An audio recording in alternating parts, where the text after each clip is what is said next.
Gefilte Fish!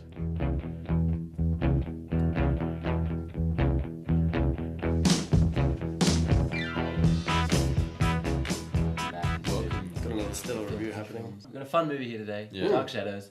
Tim Burton's new one after his Alice in Wonderland.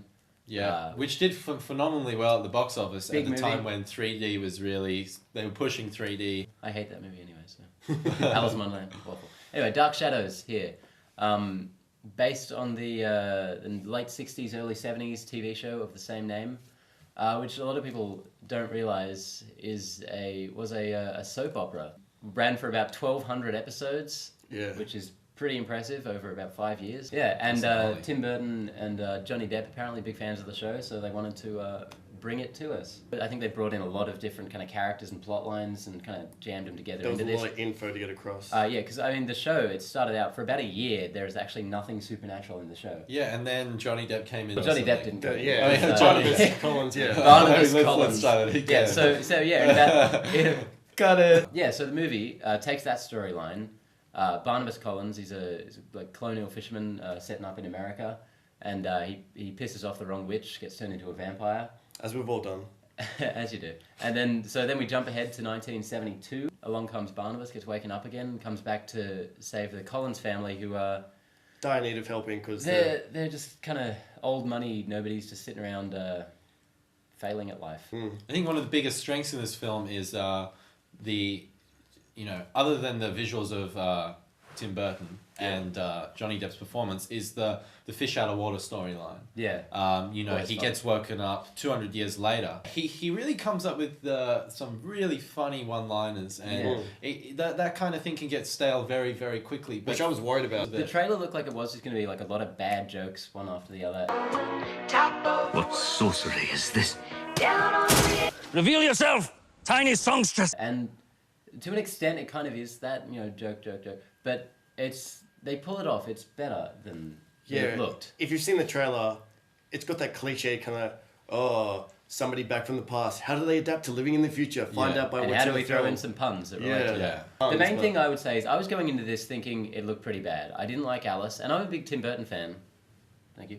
Yeah, and I was thinking this looks pretty lame. I want to like it. And then about 10 minutes into the movie, I was like, okay, damn you, Tim Burton, you've given me hope, because I'm really enjoying this so far. The whole 70s aesthetic is sick. The soundtrack is awesome. That bit when the trains coming in with... The visuals, and the soundtrack that they use on top of it really captures that 70s vibe.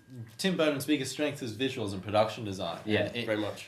It really looks absolutely incredible, and the first sequence especially, the first 10 minutes, looks fantastic, but where it falters is in the story. The movie shifts focus in between Johnny Depp's character and this other girl who becomes the governess at the Collingwood home. Yes. I felt like she was so underutilized. I can say this quite comfortably. Not everybody is going to like this film. There is a lot of information to transfer into this screenplay. That's my biggest problem. I really did love the first 10 minutes, but it felt...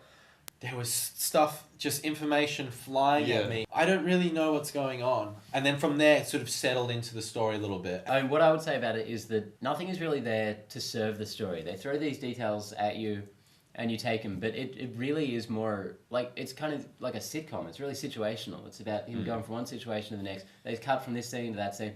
And it's not really about the story so much, which didn't bother me, to be honest, because I was just having a good time in it. In terms of the story, he comes back from the past into the future, 1972, whatever it is. The future. I really expected there to be a bit more on, learning about the individual characters in the family and, what their problem is, and him sort of coming in to help them solve their problems. To a certain extent, I mean, he kind of does come in. He comes in and, he's got screen time with every character from the family individually. It pretty much kind of follows Eva Green's character, what she's kind of plotting, Johnny Depp, and where he's at with different members of the family, and then a third bit seeing how Johnny Depp is progressing with his romantic interest. And watch out, Alien.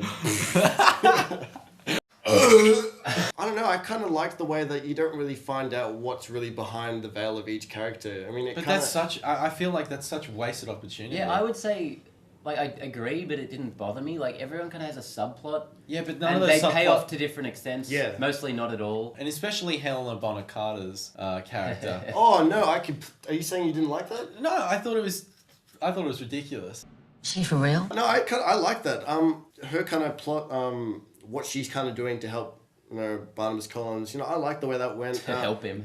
To help him. Or in one scene, she helps him in a specific way. He helps himself. I think. Yeah, like I'm not disagreeing with any of this, but I think if you go in knowing that it's like this real kind of soap opera, like it's gonna have all these stupid twists and turns and just pointless characters, I think it's kind of more enjoyable. Yeah, I think it's one of those films where you can sort of just sit back and just let it play out, and I feel as though it could have been so much better for me. The big strength to this film is Johnny Depp.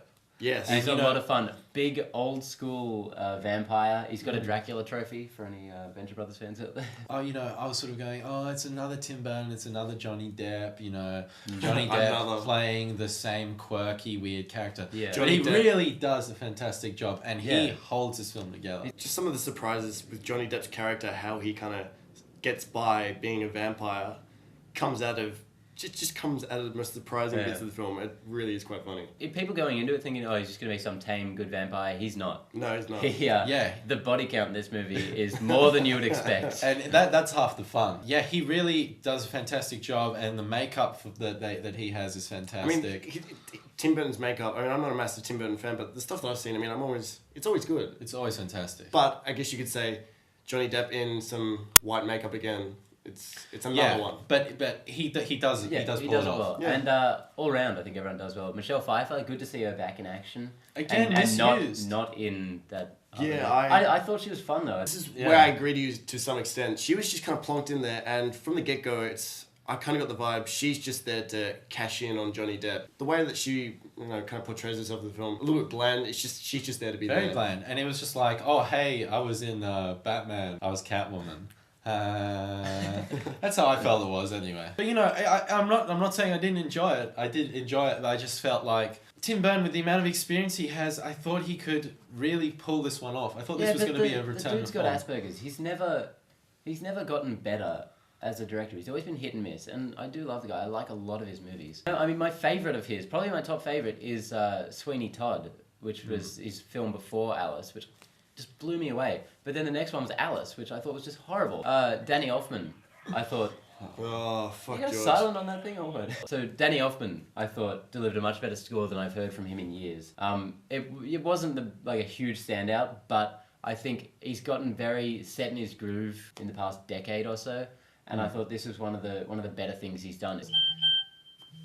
Oh, George, you were pulling it off the stops today. George, you were... It jumps around a lot. No one gets well served in the story, but it's about having a few laughs. Yeah, I think a few jokes, and it's fun. I had a fun time. And seeing Eva Green's cleavage, Jesus Christ. That's also what it's. And tonally, it just feels good. It feels fun. It's a bit creepy. It's funny. I like it. I could watch this any day of the week and just take it as it is. Yeah. Okay. Cool. Cool. Gefilte Fish out. Gefilte Fish out. Like us on Facebook. Do it. Yeah. What's that fish? Gefilte Fish. That is not going to be... And what are we reviewing next week? Probably Dictator. The Dictator. The Dick. Big D. Dictator. Yeah, get excited. A lot of people talking about that film. Yeah, a lot of buzz behind it. Is it going to be the third Borat? Wait and see. The third Borat. Was Bruno the second Borat? Yeah, I think so. Who knows? All these questions and more will be answered.